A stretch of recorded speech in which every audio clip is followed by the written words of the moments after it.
And we all know before we came on strike today that we'd be hearing things on the news this morning, and you'll all hear this as public sector workers, about how you're letting the public down, about how we're holding the country to ransom.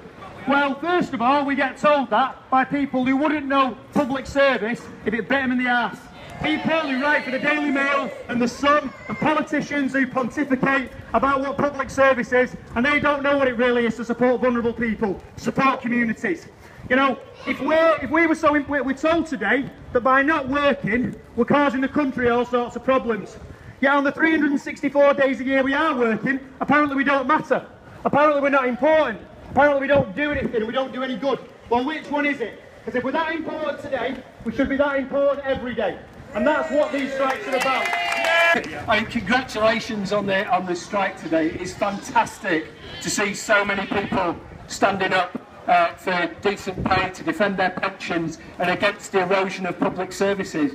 And I do want to talk about what Steve talked about, the way that divide and rule is used to try to undermine everything when working people stand up. Because you'll be told that private sector workers don't support you, but they must think we're stupid. The idea that if the government can get away with cutting your pay in real terms, if they can get away with making firefighters work till they're older, if they can get away with having performance-related pay for teachers and all the rest of the cuts, that's not going to encourage private sector employers to think they can redouble their efforts to drive down pay, conditions and job security for all of us. They must think we're stupid.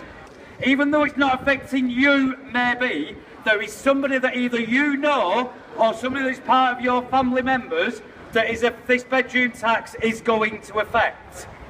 These people are going to have a shortfall and they are going to come and ask for you and your friends with no food, with no this. Can you help us? Well, you can't help them because you are in your own problems at the same time, because of wage demands and lack of support from central government. Now what we need is a generalised strike against this government. What I want to say is there's an assumption that because we are unemployed and subject to the bedroom tax that we've never worked, or that we've